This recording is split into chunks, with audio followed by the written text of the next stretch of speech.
La dernière intervention va nous amener à nous décaler de plusieurs manières, puisque la séance porte bien sur les pratiques des professionnels. On va être décalé à plusieurs niveaux, puisqu'on va parler de familles hébergées à l'hôtel à Paris au titre de l'ASE. Nous décaler parce qu'on va être plutôt sur la question de comment agissent les professionnels dans le cadre de l'accès au logement et gèrent l'attente de ces longs processus d'accès au logement. Et nous décaler également, puisque l'approche va être une approche d'ethnographie statistique que vous allez sûrement nous présenter. Donc, je donne la parole à Pierre-Antoine Chauvin, qui est sociologue, enseignant-chercheur en politique sociale à l'école des hautes études en santé publique, le HESP, à Rennes cette fois-ci, donc je ne me trompe pas. Et vous travaillez plus globalement sur les exclusions sociales et la pauvreté. Donc, votre intervention porte sur l'administration de l'attente, la politique et la trajectoire des relogements des familles hébergées à l'hôtel à Paris au titre de l'ASE. Je vous remercie et je vous donne la parole pour 25 minutes. Pareil, merci. Est-ce que vous m'entendez bien ? Allez-y. Si je vous dis rien, c'est que c'est bon. Parfait. Bonjour à toutes et à tous et merci de votre présence ce matin. Je souhaiterais avant toute chose remercier donc l'équipe de l'ONPE et de l'IERDJ de leur invitation à cette rencontre autour des questions du logement, de la protection de l'enfance, mais aussi de sa mise en danger lorsqu'il s'agit d'héberger ces enfants dans les hôtels meublés. Et à cet égard, le séminaire d'aujourd'hui m'offre l'opportunité de présenter les principaux résultats de ma thèse en sociologie de l'action publique, intitulée, vous l'avez rappelé à l'instant, l'administration de l'attente, politique et trajectoire de relogement des familles hébergées à l'hôtel à Paris, au titre de l'ASE. Ce travail de thèse a été dirigé par Catherine Bonvalet et Pascal Lettriche-Dragon et a été cofinancé par la mairie de Paris ainsi que l'INED. Alors mon propos va paraître peut-être un peu dense pour une fin de séance, mais voilà, j'espère qu'il suscitera votre intérêt et des critiques et de multiples commentaires. Avant d'évoquer plus en détail les principaux résultats saillants de ce travail de recherche, je vous propose de consacrer quelques instants au constat sociodémographique qui en était à la genèse, constat qui, vous le constaterez, plus de 10 ans plus tard, demeure d'actualité. Ce travail part d'un double constat, celui d'une familialisation de la demande d'hébergement, qui est liée elle-même au phénomène de féminisation des migrations, et celui d'une formation de plus en plus administrée de la population parisienne. Chaque nuit en Île-de-France, plus de 12 000 familles, soit près de 40 000 personnes, dorment dans une chambre d'hôtel financée par l'État et les départements au titre d'une part de la mise à l'abri pour le premier et de la protection de l'enfance pour les seconds. Longtemps fréquentés par des hommes célibataires, les hôtels meublés constituent aujourd'hui la première forme d'hébergement institutionnel pour les familles sans domicile à Paris. Ces familles sont sans domicile, mais pour nombre d'entre elles, sans titre de séjour. Près de 31% des personnes hébergées à l'hôtel sont en situation irrégulière. Les hôtels meublés ont vocation désormais à compenser les carences des structures spécialisées dans l'accueil des demandeuses d'asile, issues majoritairement d'Afrique subsaharienne. Et ils viennent compenser également la réduction, depuis les années 70, du nombre de logements à bas loyer destinés aux classes populaires parisiennes. On a assisté, en effet, depuis plusieurs décennies, à un long processus de contraction de l'offre de logements populaires dans le centre de Paris, sous l'effet notamment donc, de la hausse continue des loyers du parc locatif privé, mais également la disparition de ce qu'on appelait autrefois des chambres de bonne, et également la conversion des meublés, dont on parle aujourd'hui dans le cadre de l'organisation en France des Jeux olympiques et des Jeux paralympiques, la conversion des meublés en meublés touristiques, mais également des hôtels meublés qui sont eux-mêmes convertis en hôtels de tourisme depuis plusieurs années. À cette lente érosion du parc de logement populaire s'ajoute un second phénomène, la constitution d'un vaste parc social sous contrôle municipal et ou étatique. Progressivement, une part importante du parc privé dégradé parisien a été convertie en logements sociaux. Au 1er janvier 2022, ces derniers représentaient près d'un quart des résidences principales à Paris. Face à la hausse continue de la demande, les pouvoirs publics ont également développé en parallèle tout un ensemble de dispositifs d'hébergement et de filières dites prioritaires dans le cadre du droit au logement. Selon mes estimations, ces files d'attente représentent désormais près de 40% des logements sociaux attribués chaque année à Paris aux catégories populaires. De ce double constat est née ma volonté d'analyser ces nouveaux mécanismes d'affectation des logements sociaux aux classes populaires, et plus spécifiquement aux familles sans domicile hébergées par les institutions dans le cadre de la protection de l'enfance. Il s'agissait notamment pour moi de répondre aux interrogations de certaines familles elles-mêmes explicitées en ces termes dans le cadre d'entretiens que j'ai menés dans certains hôtels parisiens. Je cite « Je ne sais pas comment ils gèrent. J'ai beau regarder des émissions à la télévision, je me dis si un jour on peut voir l'arrière, ce qui se passe en arrière-plan de ces centres sociaux, et aussi de savoir sur quels critères ils se basent, pourquoi elle et pourquoi pas elle, un tel et pas un tel, je ne sais pas. » En enquêtant dans les coulisses de l'État social, j'ai tenté de restituer le travail de priorisation des candidates effectué par les agentes du guichet, travail qui demeure peu accessible au regard journalistique. Il s'agissait enfin de combler un vide de connaissances en matière d'analyse des politiques de relogement et de leurs effets sur les trajectoires individuelles et collectives. Je propose d'évoquer maintenant, pendant quelques minutes, les méthodes d'enquête que j'ai employées dans le cadre de cette thèse. Mon travail de recherche partait d'une double ambition méthodologique. Donc c'est quand j'ai commencé en 2013. La première était d'observer la mise en œuvre ordinaire du droit au logement à partir d'une double entrée. L'entrée, tout d'abord, par les institutions, qui comportaient des phases d'observation dans plusieurs commissions de labellisation des candidates. Mon immersion au sein de la direction du logement et de l'habitat de la ville de Paris permettait également d'assister à la fabrication quotidienne du jugement administratif. Mon enquête a par ailleurs donné à voir, à entendre, les principaux acteurs qui incarnent cette administration parisienne, aux fonctionnaires, cadres intermédiaires, agents administratifs du guichet. La seconde entrée, l'entrée par les administrés, après celle des administrations, impliquait quant à elle la passation d'entretiens biographiques. Durant plusieurs mois, j'ai visité 25 établissements hôteliers, que vous avez ici sur cette petite carte, difficilement lisible pour vous. Donc 25 établissements hôteliers situés plutôt au nord de Paris, au nord-est de Paris. Et j'ai réalisé donc, dans ce cadre de ces visites ethnographiques 41 entretiens donc, auprès de familles sans domicile qui étaient hébergées donc, au titre de la protection de l'enfance par le département de Paris. La deuxième ambition de ce travail de thèse était de réaliser une ethnographie, ce qu'on appelle une ethnographie statistique de l'état social, à partir des traces documentaires laissées par les candidates au relogement. Au sein du bureau du relogement de la ville de Paris, dans lequel j'ai été accueilli, de nombreuses boîtes d'archives étaient entreposées et abandonnées à la poussière. Et en ouvrant cette dizaine de boîtes, j'ai pu reconstituer sur 6 années les trajectoires résidentielles de 696 familles sans domicile hébergées à l'hôtel à Paris en 2009 au titre de l'ASE. Dans un second temps, j'ai mis en relation ces 410 dossiers collectés avec les données du fichier vivant des demandeurs de logement de la ville de Paris. Alors cette collecte était assez artisanale, mais ce travail demeurait finalement la seule façon de mesurer ce qu'on pourrait appeler des effets agrégés du travail des agents au guichet. Alors je propose d'évoquer maintenant les principaux apports de ce travail de recherche.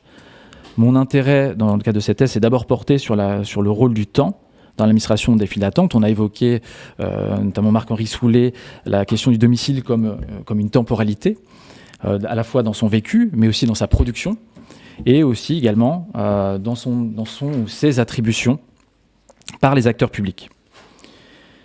Et j'évoquerai ensuite donc le deuxième axe de recherche de ce travail de thèse, qui était et l'enjeu était celui pour moi de mesurer les effets de la mise en œuvre du droit au logement, à la fois sur les chances, mais aussi sur les délais d'accès au logement social. Je propose successivement de voir ces deux axes de recherche. Alors l'incendie de l'hôtel Paris Opéra, qui a provoqué la mort de 24 personnes dans la nuit du 14 au 15 avril 2005, va convaincre les élus parisiens de mettre en place un nouveau dispositif de relogement dit temporaire, appelé louer solidaire et sans risque à Paris, et qui a ensuite été développé par les services de l'État au niveau de l'Île-de-France sous le nom de Solibail, que vous avez peut-être déjà entendu. Vous avez entendu parler. Donc un logement temporaire dans le parc privé, c'est un logement qu'on qualifie parfois de logement d'insertion ou logement accompagné, et qui va devenir le fer de lance de cette stratégie nationale du logement d'abord qui a été impulsée en 2007. Alors ce dispositif, il fonctionne exclusivement sous forme de location sous location.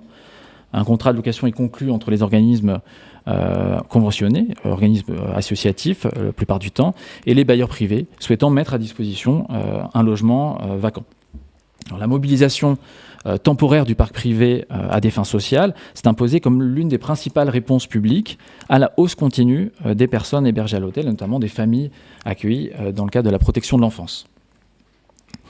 Cette nouvelle forme de logement temporaire témoigne ainsi de la permanence de certains usages, qu'on appelle les usages bureaucratiques du temps. On va y revenir. Administrer l'attente revient en effet à étoffer un ensemble de dispositifs de gestion d'une attente sur laquelle l'administration ne peut jouer finalement qu'à la marge. L'administration municipale va tout d'abord chercher à agir sur des flux d'entrée dans certaines files d'attente. À cette fin, elle va tenter de rationner les places d'hébergement en introduisant une condition de durée de résidence à Paris. Les agents du guichet sont également amenés à négocier, et cela arrive souvent, avec l'hébergeant afin de reporter dans le temps la phase d'hébergement institutionnel. Cette politique de retardement doit permettre à l'administration de gagner du temps et d'endiguer la progression du stock de ménages prioritaires en attente d'un relogement. Dans cette configuration, le temps d'attente apparaît autant comme une contrainte de gestion, finalement, que comme un outil d'administration. L'exemple du logement temporaire nous amène maintenant à nous intéresser plus largement aux nouvelles modalités d'administration du droit au logement.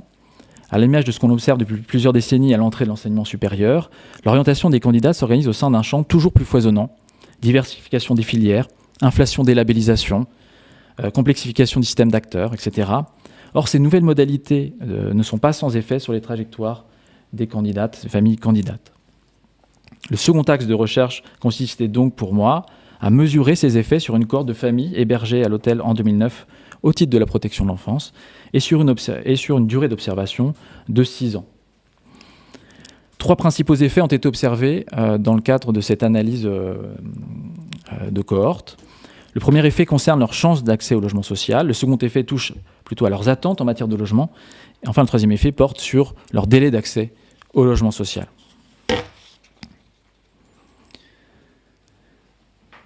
Dans un premier temps, j'ai pu démontrer une transformation, ce que j'ai nommé une transformation inégalitaire des chances d'accès au logement social.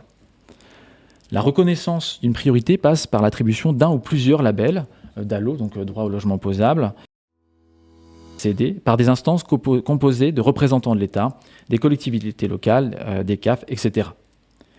Dans le cadre de ces travaux de thèse, j'ai montré que toute période d'hébergement à l'hôtel ne conduisait pas systématiquement à la reconnaissance d'une priorité pour le relogement. Durant la période d'observation de mon enquête, près de 17% des familles n'ont bénéficié.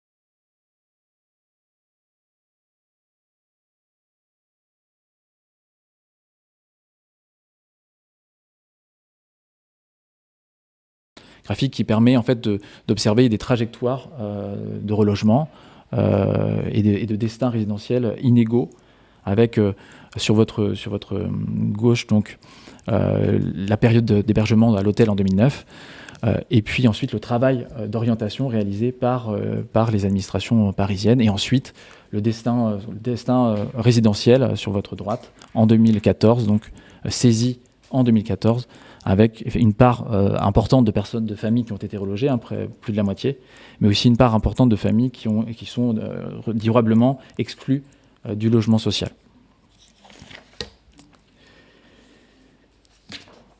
Alors, la raison de ces départs de l'hôtel sont multiples, mais le sentiment de honte de devoir recourir à l'aide sociale prédomine, comme en témoigne cet extrait d'entretien réalisé avec Madame Amina Benab, son nom a été naturellement changé, le 10 mars 2013. Rentrer dans un circuit social est une chose, en sortir en est une autre. On n'en sort pas indemne, on garde quand même certaines séquelles. Demander de l'aide, ce n'est pas évident. Enfin, on croit que c'est simple. On va voir une assistance sociale, on dit « bah voilà mes soucis ». Je ne me suis pas senti réellement à ma place. Il y a un moment où j'ai dit « il vaudrait peut-être mieux que je laisse tomber, que je m'en aille et que je me débrouille par moi-même ». Les familles qui tenteront de se débrouiller par elles-mêmes, en se logeant dans le parc privé ou en retournant chez leur hébergeant, cesseront d'être prioritaires aux yeux des institutions. Toutes choses égales par ailleurs, les familles hébergées à l'hôtel ont ainsi 4 fois plus de chances d'être relogées que celles qui l'ont quitté et continuent d'espérer à distance des institutions. Tout départ de l'hôtel se paye ainsi au prix d'un déclassement dans la course au logement social. Dans ces travaux de thèse, j'ai également montré que l'inflation des dispositifs de relogement précités, DALO, accord collectif, logement temporaire, a engendré une hiérarchisation des files d'attente, et donc des publics. Cette hiérarchisation se fait au détriment de la moins sélective d'entre elles, celle du DALO, comme en témoigne le diagramme en mosaïque que vous avez sous les yeux. Ainsi, 36% des familles labellisées DALO ont été relogées, ici en rose sur le graphique, presque en bas, contre près de 70% pour les familles qui sont passées par le logement temporaire parisien, ici en violet, donc en haut. Parmi les familles qui ne sont titulaires d'aucun label de priorité, en rouge, en bas, tout en bas, seuls 20% ont obtenu un logement au sein du parc social. Donc on voit bien, c'est un phénomène de hiérarchisation en fonction du type de labellisation des familles. Le droit au logement opposable est ainsi concurrencé par toutes sortes de labels produits par les pouvoirs publics, labels de priorité qui ont été mis en place au nom du droit au logement.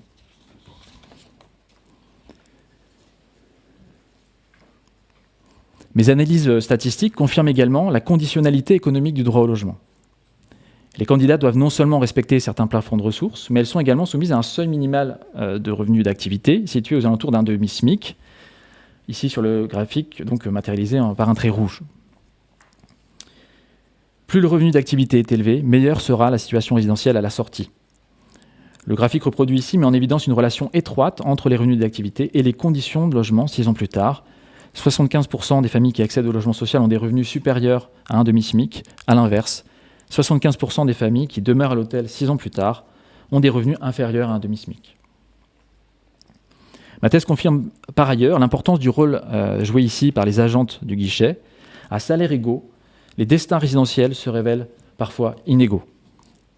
La priorité est accordée en effet sur la base de critères extra-juridiques. Les familles doivent non seulement présenter un revenu de travail stable et suffisamment élevé, mais elles doivent de surcroît adhérer explicitement aux valeurs promues par les classes moyennes qui les accueillent au guichet. Parmi ces valeurs, l'éthique du travail, celle de l'épargne, mais aussi l'idéal d'autonomie.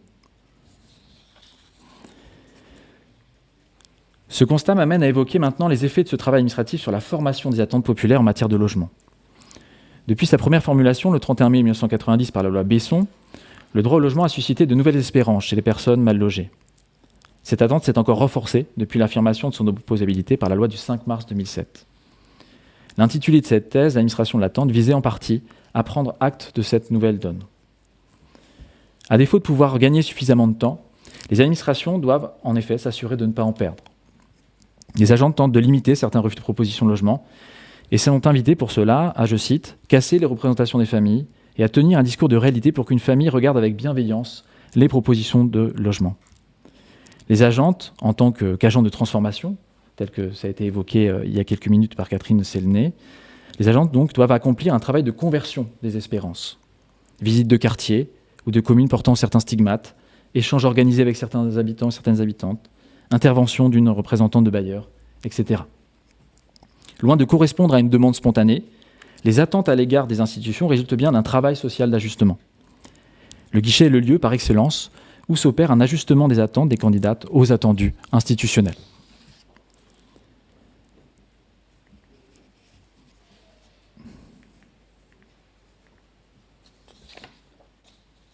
Après avoir montré que les effets de la mise en œuvre du droit au logement sur les chances des candidates et sur leurs attentes en matière de logement, j'ai analysé une troisième série d'effets sur les délais d'attente. Les administrations doivent simultanément faire droit aux attentes des demandeurs et prendre en compte celles des autres acteurs du système local d'attribution, les élus locaux, les bailleurs sociaux, mais aussi les collectifs militants, défendent pourtant des intérêts contradictoires. Les administrations poursuivent par exemple des objectifs ambitieux en matière de relogement des ménages prioritaires, mais sont soumises à de nombreux impératifs de gestion. Quant aux bailleurs sociaux, ici représentés dans la salle par l'USH, et les élus locaux, ils sont aussi soucieux de ne pas modifier trop fortement les équilibres de peuplement de leur parc. L'offre de logements destinée au public, dit prioritaire, fait ainsi l'objet parfois de pratiques de rétention de la part de certains bailleurs qui n'hésitent pas à ralentir les processus de relogement.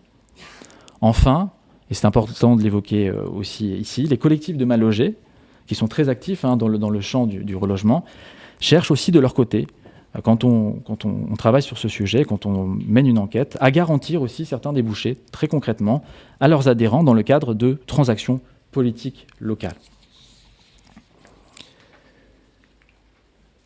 Cette concurrence des priorités n'est pas sans effet sur les calendriers d'accès au logement social. À l'aide des données que j'ai pu collecter dans le cadre de ce travail, j'ai pu montrer que les délais d'attente résultaient en grande partie des conditions de prise en charge d'un ensemble d'attendus concurrents. Plus que d'un déséquilibre entre l'offre et la demande, les délais d'attente sont le produit de compromis négociés entre les différents acteurs du système local d'attribution. De ce constat empirique découlent plusieurs affirmations. Non seulement les publics dits prioritaires ne le sont pas systématiquement au moment de l'attribution, mais une part importante de ceux et celles qui ont été relogés subit des durées d'attente équivalentes, voire parfois supérieures à la durée moyenne d'accès au logement à Paris, soit environ 4 ans au moment de mon enquête. Ce constat mérite toutefois d'être affiné et devra faire l'objet de travaux ultérieurs. La mesure actuelle de la durée moyenne d'attente à Paris et ailleurs ne prend pas en compte ni le type de logement social attribué, ni la superficie, ni encore la catégorie socio-professionnelle des postulantes. À cet égard, un des défis pour l'action publique réside dans l'amélioration de la qualité des données en matière de mesure de l'attente. La conservation des données au-delà d'un délai de 5 ans constitue sans doute une de ces conditions favorables.